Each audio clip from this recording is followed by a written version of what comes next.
we ought to mention Mrs Wonnacott, didn't we? Well, that was before. That's when we stayed here. I know. Yeah. That's when we stayed here in the 50s, wasn't it? In fact, yes, absolutely. He can't speak very well. It started in 1949. 1949. So what was that all about? You were living here? Well, yes, because our grandmother had Glebe House. They bought Glebe House in 1923 after they'd sold Huxford to the Bowdens for £2,000, and they moved into Glebe House, and that stayed in the family all the time. But half of it was rented out to J.D. Jones. Mr. Jones, yes. Yeah. So there wasn't room for us to stay there. No, so we stayed up here in the living quarters up here. And I can remember, well, at Christmas time looking out, and there were no bungalows or houses or anything there, was there? Well, you could just look out and, well, it was just empty. Starkey Knight and Ford, did they own it? They owned that walled garden, yes. You know, where Cedric lives and all that lot there in the garage. That was one big walled garden with an entrance where Cedric's is now. There was just an old tumble-down house there. And they sold it. And they sold it. It was owned by the pub, you see. It was owned by the pub. What a lovely car park it would have made. On the other hand, there's the 1, 2, 3, 4 houses there now. And Hilltop House, as they call it. Yeah, well, that was where the tumble-down house. Yeah, that should have been Top Hill House, shouldn't Top Eel. Top Eel, you say? Not Hilltop. Yeah. And this isn't. And another little bone of contention is that what they call the square, and we're number 1 or number 2. Huxley's supposed to be number 5, the square. Well, a lot of all crams, because that place is not the square at all. It's the Village Green. Village Green.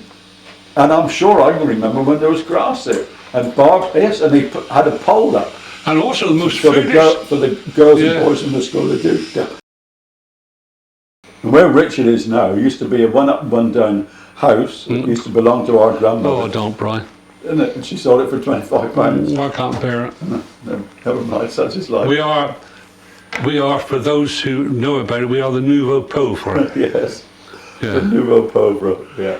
Roland Sanders is. Yeah, never mind.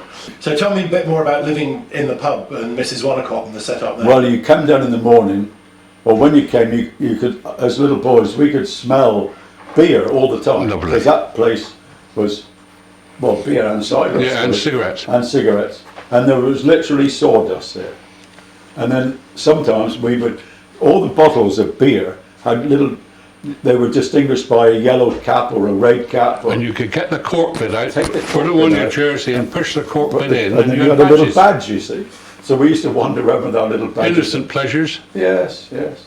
In those days, the whole of this building across here wasn't the pub. No. There was a separate It stopped house at the door. where the door is, because where the fireplace is was the end of a house. You see, you don't have a fireplace in the middle of a house, and then that's Ginger Moore. Ginger Moore used to live there. That's right. And And then didn't they have a sort of a shop selling antiques and stuff? No, Or was that Bess? that was Bess and Jumbo. That was Bess and The Jumbo. little place over there where Richard's got, it might be Rob's, I don't know, in the window, they sold antiques. That's right. Because when Bess and Jumbo were here, that's when they changed it from the New Inn to the Grove. Because Whitbread bought out Starkey Knight and Ford, and Whitbread realised they had about 40 new inns on their hands all over the place, because it's the second pub built. So they changed the names of lots of them. So when you took it over, it was a wet pub. Just give me an idea of how the pub used to operate before you took it over. Well, okay. Cider, wasn't it? Yeah, cider. The bar was there in that little rectangle there. And there was a lounge bar in there which you charged penny a pint extra.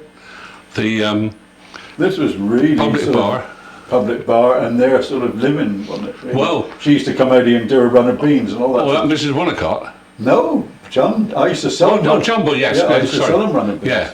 Yeah. But Mrs Wonnacott, when she had the pub years before that, this was her living quarters, and you couldn't get in that door. No. The whole bar was in there. Anyhow, that's what it ran there, and we sold Boomer's Extra Dry. Beautiful cider. Beautiful cider. Yeah. And we used to have some galloners, and on occasion 2 galloners. I remember one of the Westcott boys would come in here after work and have 5 pints of cider just to settle him down and get the dust settled before he went home. Then he'd have a quick tea, and he was back here about 7 o'clock. And then out through there, Roland, that's where the off sales were. the off sales were. And that's where people in the village who weren't supposed to drink. Like the Methody. Oh, Roll, good gracious. Yeah. And We- used to come and buy. And then when they used to clear out Middlemore, you know, up the road there was full of bottles because they never brought the bottles back in. No. And you also had to sell them a bottle of sherry for medicinal purposes, and we used to have to wrap it up in brown paper. But it was only for medicinal purpose. And Roy Simmons used to come across for his 200 fags each week. Yes, that's right. And so, well, that's how it operated. So, you know, going back to cider, and I think this is the truth. A big barrel of cider is called a hogshead, isn't it? Yeah. And that's 63 gallons of cider. And farms around here would think nothing of making half a dozen hogsheads of cider for their own consumption during the year. That's 3,000 pints. It's a huge amount. And when people, when I used to work in the holidays, there would be you put your glass on top of the hogshead, upside down. And I used to think that was dirty. And our mother said to me, well, can you imagine any self-respecting germ, living in that? Because obviously it was disinfected with the... And also, you go into some places where the barrels, and they'd have a jam jar there. They wouldn't have proper glasses in it. No. Fill a jam jar, drink out of anything. and then pass it on to the next pub. And the first thing a farm worker would do was to go to the cider house and have a pint or two and think nothing. They sweat it out by breakfast time. Can I think nothing of drinking 18 pints a day. 2 galloners and plus. Yeah, amazing. So and they lived to ripe old age. But in the summer, it was full of people out there, full of people here. And of course, used to be out the back row, where that used to be a skittle alley. the skittle alley.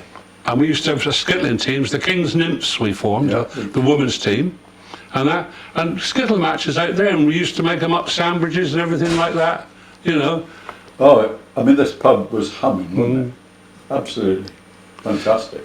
Yeah. And then the whist drives here were fantastic, weren't they? And the socials. Oh, down where that new hall, as they call it, the house, as you know, was the church hall. And when Roland and I were teenagers, there were what they called socials every fortnight. They were dances.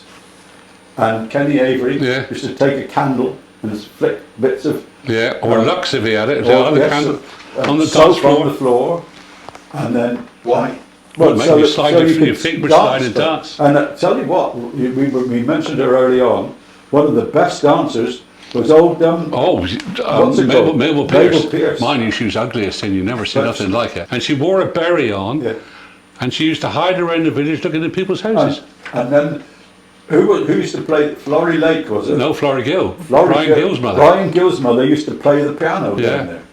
And this was at the time of Chubby Checker and all these things. But then we moved on to the Ferguson trio. Oh, and I did Pam's funeral on the day Carol died. Oh, isn't that marvellous? Yes. Bill Hammett. And his daughter and his And they were the Ferguson trio. Yeah. And they were very big in Kingsnympton. And there was 3 of them, wasn't there? There was, yes. Then what about the Graham and his Green Echoes? And the hot spots. And the hot spots, yes. They all used these to play. Groups used to go round to the church halls for these dances. But Graham and his Green Echoes was better known in Wallington. What's it called? Wallingbrook. Wallingbrook, not Wallington. Yeah. I'm as bad as him, you see. I shouldn't spend any time with him, Martin, true. But those dances down there were really good fun, weren't they? Oh, yeah. And they were every fortnight. Oh. Which reminds me of the hunt balls. Oh. They had a hunt ball down there every year.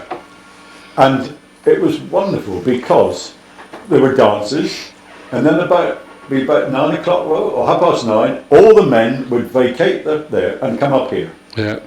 And then the women had all these trestle tables, and literally they were bent in the middle because all these farmers' wives vied with one another to put out more cakes and goodness knows what else. It was fantastic.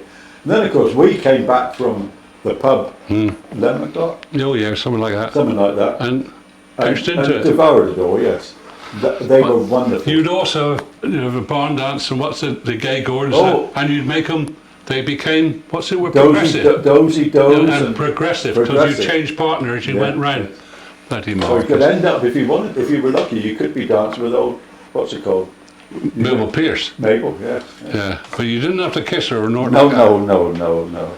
Remember, Barbara was only a little maid and she had a hairpiece in, and John Westcott was, they came down from the pub at 10, 10, and he was dancing with her nicely because Barbara wanted to dance, and her hairpiece got tangled in his fly, in the zip. So it came off her head quite nicely and she walked off, and there was poor old Twingle walking around with his hairpiece hanging from his fly.